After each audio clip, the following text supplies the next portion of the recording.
Olá, seja bem-vindo a mais uma edição do Confraria dos Esportes, nosso encontro semanal onde a gente fala de vários esportes. Nessa semana, a gente sempre tem inaugurado alguma coisa, né? A gente já inaugurou a conexão online, a gente já inaugurou falar com gente de cidade distante, já falamos com gente de outro estado e hoje eu vou falar com alguém que mora muito longe, por acaso está no Brasil. Seja muito bem-vindo ao Confraria dos Esportes, meu amigo Marcelo Magalhães. Boa noite, Ari, boa noite a todos. Prazerzaço conversar contigo. Marcelão, você está onde agora, no Ipiranga, não? Não, já meus pais moraram lá, né? Você sabe disso, a gente se conheceu lá também. Eu moro perto do Pinheiros, moro no Itaim. Ah, tá morando bem, tá bonito no pedaço. Eu estou aproveitando para conversar com o Marcelo essa semana. O Marcelo vive na Europa já há muito tempo e o fuso horário dificulta, né? Se não tivesse aqui, se a gente não aproveitasse essa brecha, ia ficar complicado. São sempre 5, 6 horas de diferença. Aí a gente teria que conversar quase que de madrugada, ia ser mais complicado. Marcelão, você estava falando aqui do Ipiranga, né? Eu puxei o assunto, evidentemente. Você começou jogando futsal ali, é isso? Comecei no Ipiranga, joguei menores lá e No aí Atlético, depois eu não? já dei um. Eu joguei no Ipiranga, no Atlético, né? Mas era uma época diferente, né, Ari? A gente jogava muito na rua também, né? Acho que a maioria dos caras foram formados na rua. E depois a gente dava salto pro. Tinha gente que ia para campo, gente que ia para salão. Era muito difícil ir para o campo, né? O nível era totalmente diferente. Depois aí já começou, né? Joguei Corinthians, juvenil, e aí universitário, e a coisa andou, né?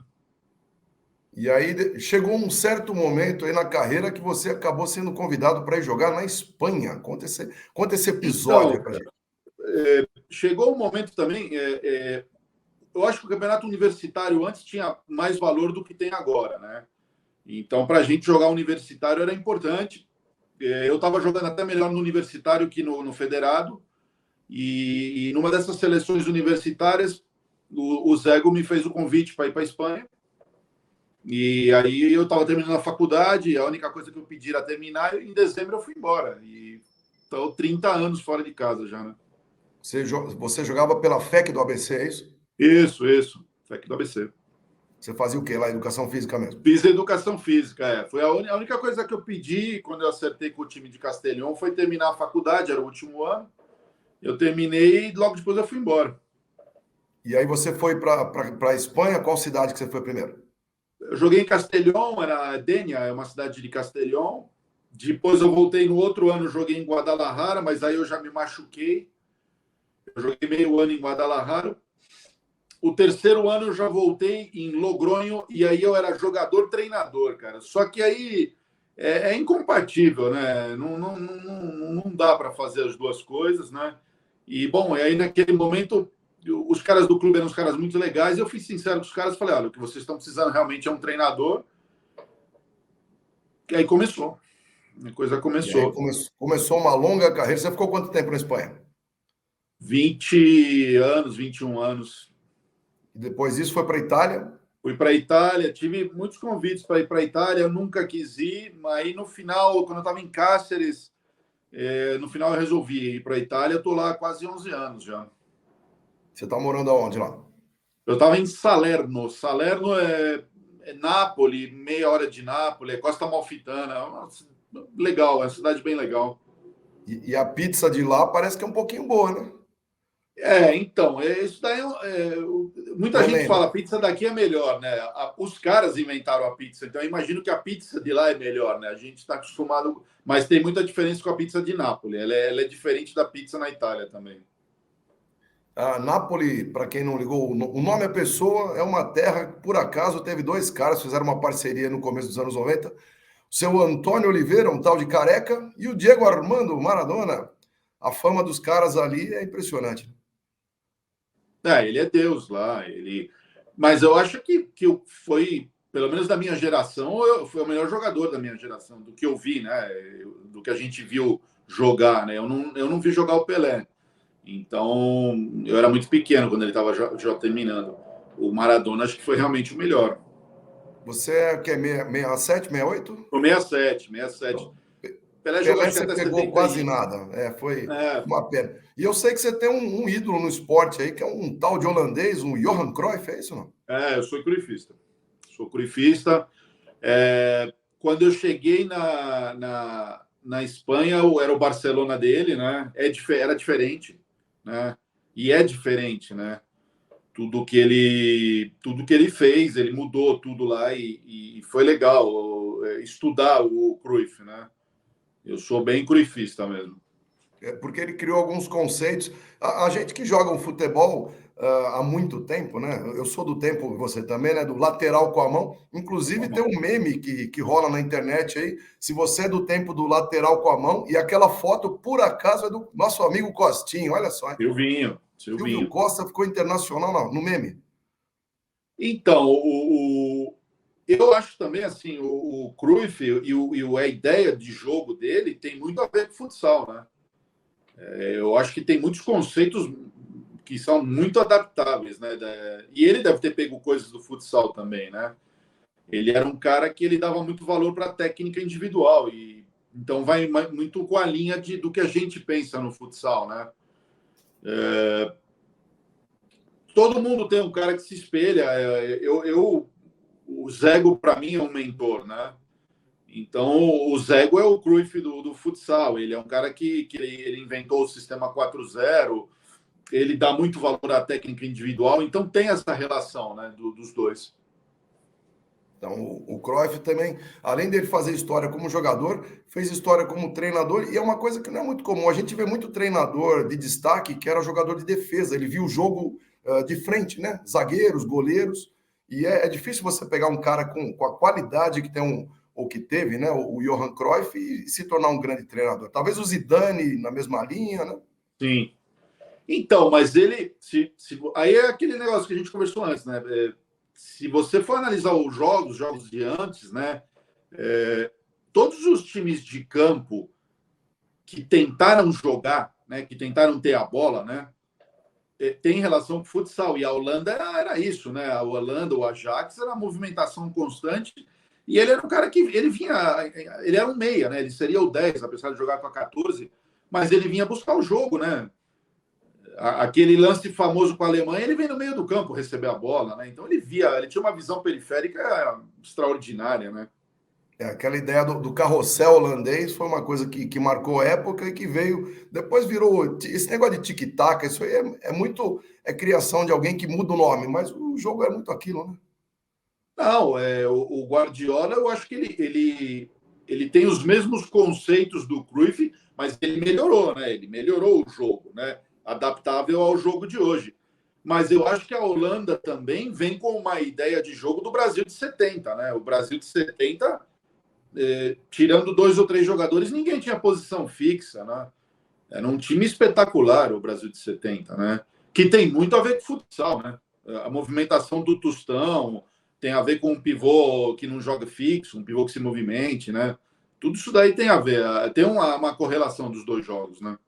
A gente vai voltar a falar um pouquinho mais disso no segundo bloco. O Confraria dos Esportes hoje recebe o Marcelo Magalhães, um técnico internacional. A gente vai fazer uma pausa rapidinho e volta já já.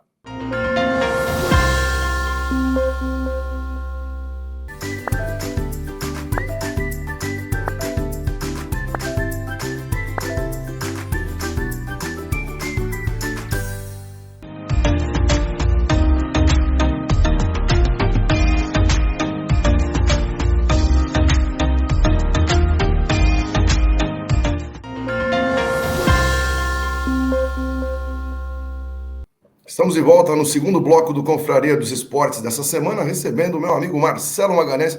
Marcelo, a gente estava falando no finalzinho do bloco passado da seleção de 70 do Brasil. O Zagallo conseguiu, naquele grupo, reunir um monte de camisa 10.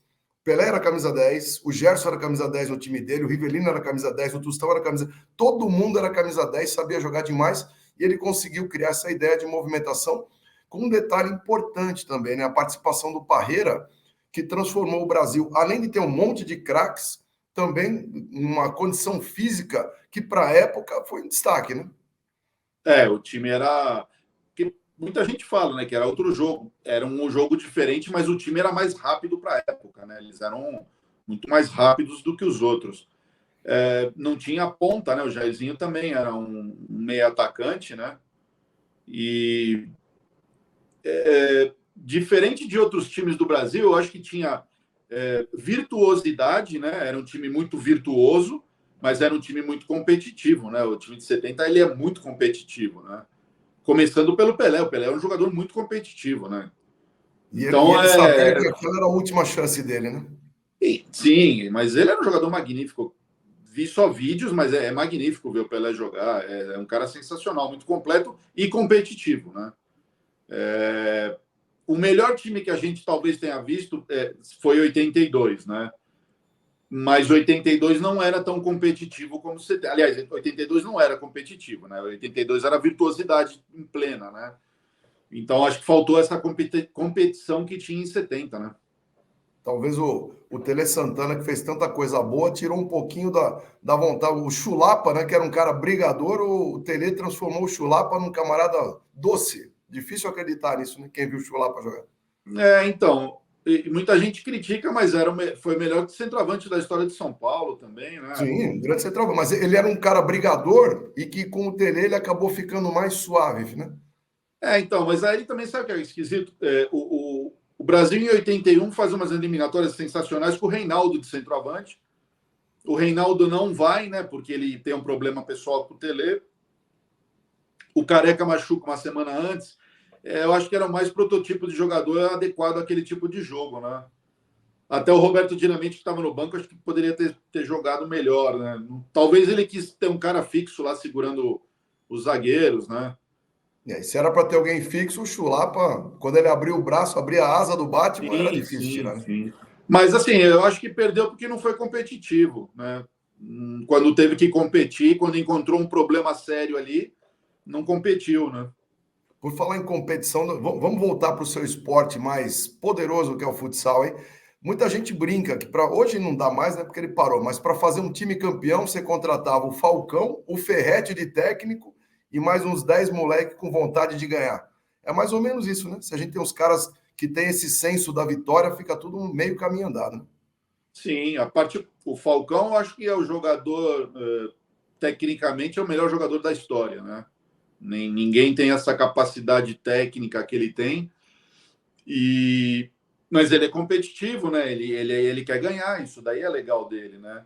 E ele monta os times, né? Ele é inteligente para montar time. Ele é muito inteligente, ele monta os times muito bons. Junto com o Ferret, eles têm essa parceria. Então, realmente, eles dominaram, né? Uma época a liga aqui, que depois foi dominada pelo PC também, né? Com uns conceitos bem legais, né? De movimentação. A gente vê alguns times jogando aqui, liga, times de camisa, né? Então, Corinthians, time forte, já tivemos Atlético Mineiro, Internacional. Na Europa, isso acontece um pouco. O Barcelona, eu sei que tem um time poderoso, e o restante da Espanha, os outros times também acontece assim, não? Barcelona atualmente é o melhor clube da Espanha. O Betis montou um time, né? Está em primeira divisão. O Levante se afiliou com um outro clube, mas é legal, estão usando a camisa do Levante, né? O Xota Navarra se juntou com a universidade, agora eles também acho que juntaram com o Osasuna. Então está tendo esse tipo de movimento na Espanha que é legal. Portugal, o Sporting e o Benfica, que são clubes que estão chegando muito no europeu, né? A seleção de Portugal está muito bem também. São clubes que estão levando. É bom isso, né? Porque o time de camisa traz público, né? E um público que eu acho que vai assistir para torcer. Aqui no Brasil, às vezes, dá uma certa confusão, né? Quando você coloca a torcida do campo e junta ali muito próximo no salão, às vezes sai mais problema do que coisa boa, né? É, normalmente é espaço mais curto em tudo, né? Tanto na torcida como no jogo. Mas é legal, o Palmeiras-Corinthians, quando jogavam aqui, né? Eu lembro de Palmeiras-Corinthians, de um lado Sorage Zego, do outro lado Medina Minguinho, bem legal, né? Era uma Eu época falo de muito uns caras legal. fera, hein? Esses caras eram muito bons, tem que ser lembrados, falados, né? Foram os caras que começaram tudo isso, né? A gente teve, por falar em começo, um clube que nasceu de um jeito que hoje em dia é difícil a gente imaginar esse poder todo. Era um clube de um cartório, Gercan. Então, o Gercan, ele nasce do cartório e, na época, ele tinha um poder econômico, né? Ele tinha pênalti também por trás, né? Ele tinha a facilidade de dar trabalho, então ele consegue levar jogadores como o Pança, Valmir Preto, né? Valmir Preto era um grandíssimo jogador, Douglão, que a gente teve com ele anteontem. Ferrotti. É, fundamental para tudo que a gente está vivendo e a gente, cada vez que vê ele, tem que agradecer, né? Ele é fundamental para tudo isso, a parte de ser uma pessoa sensacional. Paulinho Rosas, o PC jogava também, né? Radamés, era um time marcante e ganhador, né? E depois o Brasil foi tendo sequência com alguns clubes também que não é muito comum acontecer, o Impro de Guarulhos, alguns times que surgem do nada e de repente formam um time marcante na história, né? E empresas também, né? Eu acho que depois que a Gercan quebra, eles montam a Transbrasil e a Transbrasil também tem problemas, aí já monta o Água Branca, né? O Água Branca, eu acho que é um marco em São Paulo, quando o Paulo Mussalem vem e eles começam a treinar manhã e tarde, né? Mas ali já começa a surgir Serginho no gol, Chiquinho, Vander Iacovino, né? Que talvez depois do Falcão seja o melhor jogador da história, né? Eu acho que o Vander levou a gente a conquistas de mundial, é um cara excepcional também, é um grande treinador. Então aí começou todo esse profissionalismo que tem agora, né? Nós estamos falando no Confraria dos Esportes dessa semana com Marcelo Magalhães, treinador internacional. No último bloco a gente vai falar justamente da experiência que ele tem na Itália, o trabalho que ele tem feito por ali. A gente vai fazer mais uma breve pausa e volta já já para o bloco final dessa semana.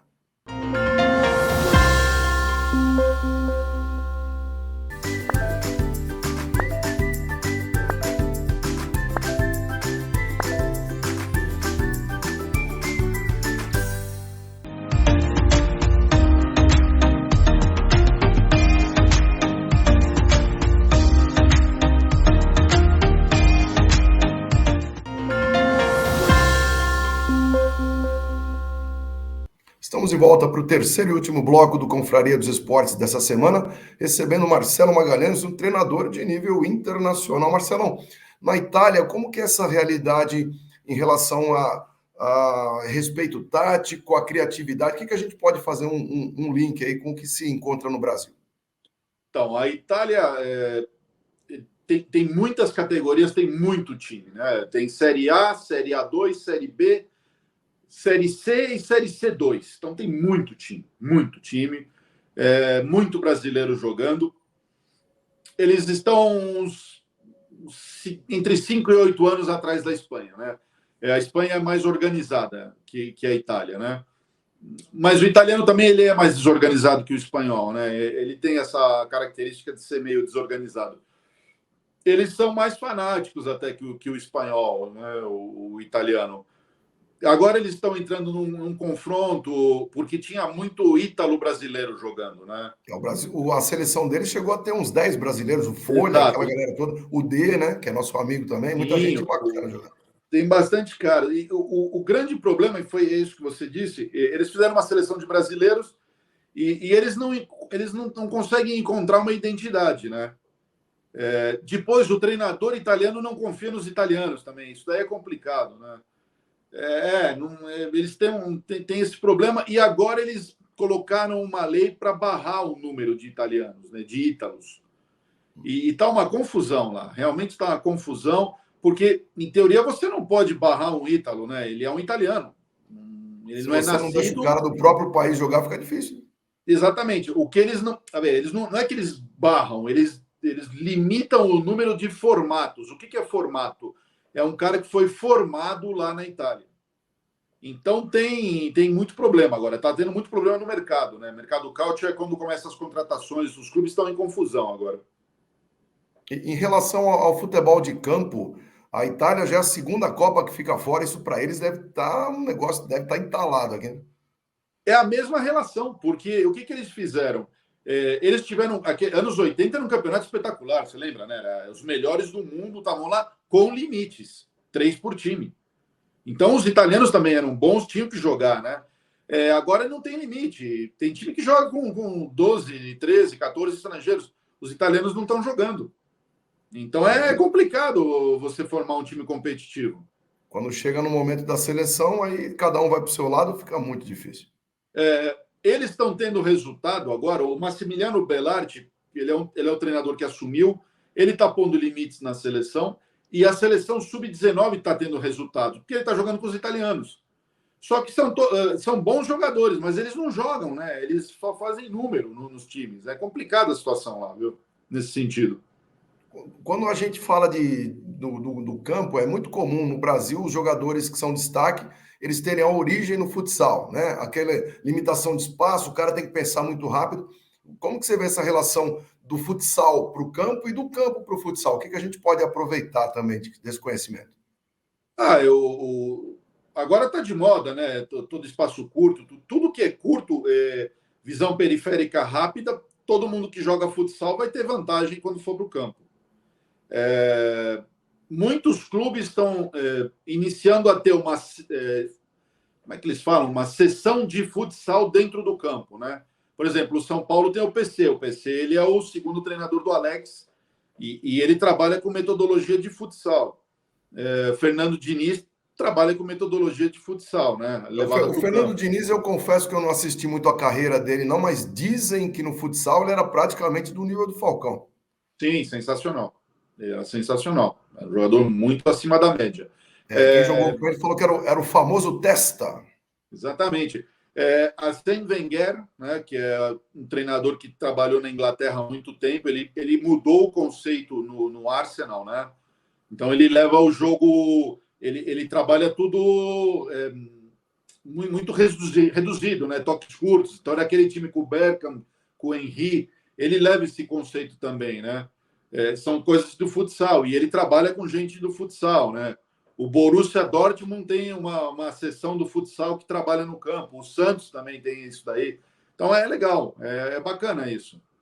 A gente pega o que tem de bom de cada atividade e vai juntando. O resultado só pode ser melhor, né? Sim, por exemplo, o salão, o início era 2-2 se jogava, né? Depois começaram a jogar o 3-1. Eu acredito que o centroavante do campo é a relação com o pivô também do salão. Tem essa relação, né? O cara que joga de costa, preparando para quem vem. Tem todas essas coisas que vêm do campo também. Como é que você viu essa mudança? A gente que jogava um tipo de esporte, né, o futebol de salão, a gente tinha um time titular, né? Então, os 4 caras que começavam para sair de quadra tinha que ter quebrado 5 pernas, né? E hoje em dia o cara joga 3 minutos no máximo possível e sai para dar lugar. Isso aí trouxe. Qual vantagem você vê para isso e qual desvantagem? Sempre tem alguma desvantagem. Bom, o jogo é mais dinâmico, né? A preparação física mudou também, né? Os jogadores mudaram, são atletas, né? São todos atletas. Então a intensidade é muito grande, principalmente em alto nível. 4, 5 minutos sai. Todo mundo joga mais tempo, né? Antes era muito difícil jogar, né? E aliás, você já tinha que estar contente de estar no banco também, porque todo mundo era muito bom. Não era fácil. Eu participei, você falou de campeonato universitário, eu participei de um jogo enfrentando o time, eu não lembro se era o Santana, eu sei que o Radamés estava do outro lado, e para a gente aquilo era quase que uma honra jogar contra o Radamés, 1 minuto na quadra já era importante, né? Era Santana. Santana, né? Miral também jogava, né? Isso, era exatamente esse time aí. Os conceitos mudaram muito, as pessoas mudaram muito, é normal, nós estamos em 2022, né? Você falou uma coisa que é muito legal, que é reverenciar as pessoas antigas, né? Eu tenho muito respeito por todos esses caras também, principalmente quando você encontra com eles, mas a nossa época, quando a gente estava subindo para o principal, jogar contra um desses caras era uma coisa... Você não acreditava que você estava jogando contra eles, né? Hoje parece que a molecada acha que o futsal ou qualquer esporte que pratique nasceu no mesmo dia que ele, né? Mas é diferente também. Por exemplo, 82, né? O Falcão ele vai para Roma com 28 anos, né? Hoje um cara de 28 anos está voltando já para cá, né? Aqui os caras com 17 anos estão indo embora já. Mudou, globalizou tudo. Esse fato agora mesmo que a gente está fazendo aqui, né? Internet, né? A internet ela é um mecanismo, ela dá muita informação. Então todo mundo tem muita informação agora. É diferente dos outros tempos, né? Hoje em dia a gente consegue acompanhar treinamento de equipes que estão do outro lado do planeta. Você sabe, às vezes, mais do que o torcedor do time quem está interessado Sim. em saber consegue, né? Tudo muito globalizado. A internet é uma ferramenta muito legal, se você quiser utilizá-la bem, né? Ela tem coisas ruins, né? Acho que o fake é uma coisa muito ruim da internet, né? E nós estamos num país do fake, a Itália é um outro país do fake também, né? Como é que Mas vocês ela tem viveram ali o coisas. começo de pandemia, Marcelo? Ali foi o foco inicial, né? Eu peguei. Eu estava em Giovinazzo, que é uma cidade pequenininha em Bari, 8.000 pessoas, e estourou lá em cima, no norte, né? E, poxa, a gente não estava entendendo nada do que estava acontecendo, porque lá o fake é o dobro que aqui, imagina. Aí, poxa, aí começou a morrer gente. A minha cidade, você saía na rua, não tinha ninguém, era filme de extraterrestre, né, cara? E, poxa, foi pesado. Ano passado a gente conseguia treinar, mas a gente não podia sair de casa, então era também, você estava sempre em casa, não foi simples, viu? Foi um período bem ruim. Deve ter sido bem complicado mesmo. Por falar em treinar, eu vi que você tem uma parceria, parece que com a Decathlon, é isso? A gente tem eu sou patrocinado pela Decathlon. Logo que eu fui para Salerno, essa Decathlon me patrocinou e os caras gostam muito de mim, né? A gente ficou 2 anos em Salerno, teve esse patrocínio com eles. Estou mudando de clube agora e eles querem vir junto. Eu tô bastante contente com eles. Eles Você são está uns indo caras para que muito clube legais. agora, Marcelo? Então, eu estou acertando ainda, É segredo, então não conta, ainda estou não conta estudando. antes da hora, não. Principalmente porque a melhor oferta que eu tenho, eles querem que eu faça uma função que eu nunca fiz, eles querem que eu seja diretor técnico, né? Então é um clube de Série A, um clube de camisa, e eles me ofereceram para cuidar do sub-19 para baixo, cuidar de tudo, né? Então eu estou pensando um pouco, mas eu acho que devo aceitar essa oferta. Muito legal. Marcelo Magalhães, nosso convidado dessa semana, tem uma carreira já de quê? 30 anos na Europa já, Marcelo, é isso? 30 anos, 30 anos. Não é pouca coisa, não. Marcelão, eu queria te agradecer demais pela conversa. Bom que você está no Brasil. Assim que a gente conseguir, a gente bate uma bola. Vamos marcar com o Silvinho lá, vamos lá no Democrático trocar uns passes ali. Quando puder, a gente vai lá. A gente tem ido no Ipiranga de vez em quando ver as pessoas. Agradeço muito, prazerzaço falar contigo e divulgar e falar de futebol e futsal é bem legal. Muito legal. Marcelo Magalhães, nosso convidado dessa semana, internacional, primeiro convidado internacional do Confraria dos Esportes. Agradeço demais a sua companhia. A gente se encontra de novo na próxima semana. Obrigado e até lá.